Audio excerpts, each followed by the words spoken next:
With the slogan Keep Astoria Clean, Councilman Costa Constantinides held a street rally on Thursday, August 7th, to announce his expanded funding for the DOE fund in Astoria, aiming to keep even more sidewalks and corner trash cans litter-free. The rally was held on Steinway Street and 25th Avenue, one of the busiest commercial streets in his district. Addressing a crowd of local residents, Constantinides stressed that working to keep Astoria clean has been among his top priorities, adding that since bringing the DOE fund to Astoria in April, along with continuing our Keep Astoria Clean awareness campaign, the neighborhood has been actively engaged and the cleanliness is noticeable. Constantinides has recently allocated discretionary funds to street cleaning programs and also used funding from a new citywide initiative created by the City Council. The allocation included $130,000 for street sweeping by the DOE fund and $30,000 for graffiti removal services. Councilmember Constantinides was joined by district and local leaders, including George McDonald, founder of DOE Fund, Lucille Hartman, District Manager for Community Board 1, and State Senator Michael Gianaris. State Senator Gianaris, I see you're at the rally today, organized by Councilmember Constantinides, Keep Astoria Clean. So what would you like to share with us? I came here to support Costa and the wonderful work he's doing. He promised that one of the first things he would do when he got elected was to help keep Astoria clean, and here he is putting his money where his mouth is, delivering results, and it's a pleasure for me to work with him and to be here to support his efforts.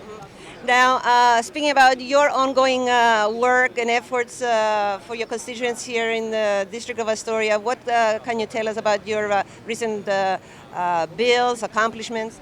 Astoria is getting better all the time, and I'm proud to have played a role in that. Most recently, we passed an important law that makes the law tougher against people who commit sexual crimes against people. So if you commit more than one within 10 years now, the punishment gets more severe. One thing we learned over time is that the people that commit these crimes are the most likely to do them again. So if you catch someone more than once and you put them away, you're making the streets a lot safer. We also just got enacted a change to the library system. There was some real problems with the way the libraries in Queens were being run, and some of the executives were making too much money and spending money in places that were not going into the library system. So we changed the law to make it more accountable, more transparent, and now the mayor and the borough president have more authority to make sure the library is being run properly. So we accomplished some really good things this year. How is Astoria crime doing? It's good. Everything could always be better, but we have a very good precinct here. The 114th precinct works very hard to keep the streets safe, and so far so good. It's one of the safer neighborhoods in New York City, and we want to keep it that way. What are you looking forward with the fall coming? Well, as you know, I'm also the chairman of the campaign committee for the Senate Democrats for the whole state. Things look very good for us right now, and we're hoping that we're successful in November. We'll be able to be in the majority in the Senate, and then I could be in line to be the number 2 senator in the state as the deputy leader. State Senator Gianaris, as you know, this year marks the 40th anniversary of the Turkish invasion of Cyprus. We commemorated the sad anniversary on July 20th, but August 15th is around the corner when Turkey proceeded with its second invasion during ceasefire. What is your message? The message is 40 years is too long. We have been talking about this since before I was elected to office, and I've now been in office 14 years. So it's something that we work very hard every day to remind people in this country that is still going on. A lot of other crises around the world take more attention away from Cyprus, but it's upon us to make sure that everyone remembers that the Cyprus injustice continues to this day, and we're not going to rest until it's resolved. We now have an entire generation of people that do not remember a united Cyprus because they were born after the invasion. And that's a shame. Unfortunately, it's continued for far too long, and we're going to stay at it until people can go back home to a unified country. Councilmember Constantinides, congratulations, a very successful rally today right here in Astoria, in the heart of Astoria. Keep Astoria clean, Costa says. Keep Astoria clean. That's been our slogan and our motto since elected.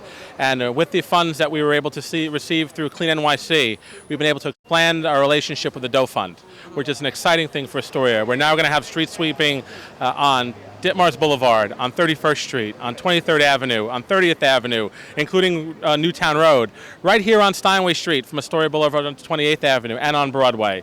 So we've made keeping Astoria clean. Plus, we've also had $30,000 for graffiti removal added in. So from graffiti to cleaning up litter to changing the litter baskets, we've made keeping Astoria clean a big priority. Okay.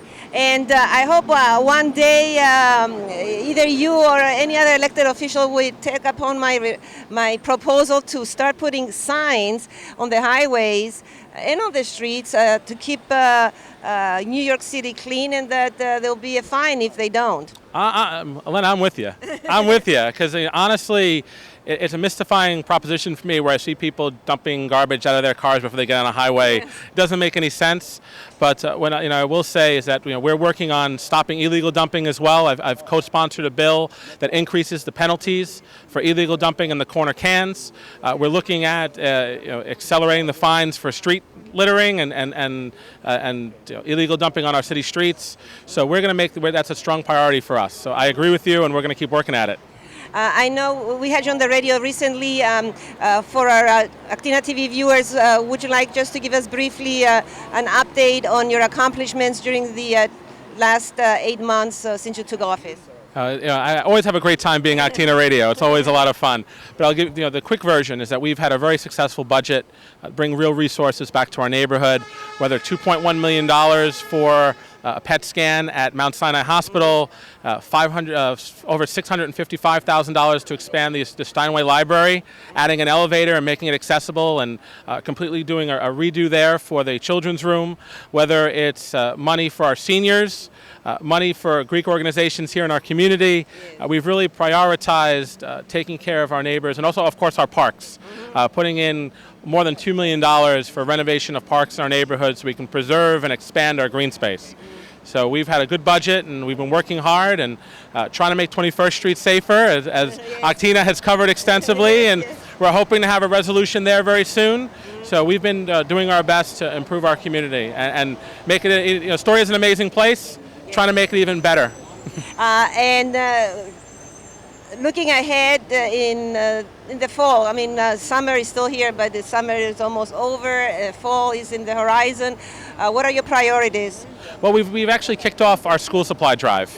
So as we see school coming up in September, we're asking our neighbors to help assist those schools and students in need in the fall. And we've had great partners with the Queens Library, with St. Michael's Cemetery, with Quantic Bank, who have all contributed in one way or another. And you can drop off school supplies at our office or at either one of the Queens Library sites in Astoria, either the Steinway branch or the Astoria branch.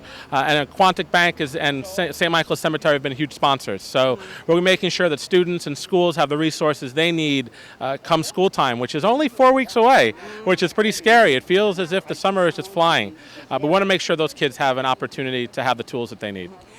This year marks the 40th tragic anniversary of the Turkish invasion of Cyprus.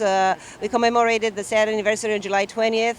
As I mentioned earlier, speaking to State Senator Gianaris, August 15th is around the corner when Turkey proceeded with its second invasion, illegal invasion. What is your message? My message is that this is free Cyprus.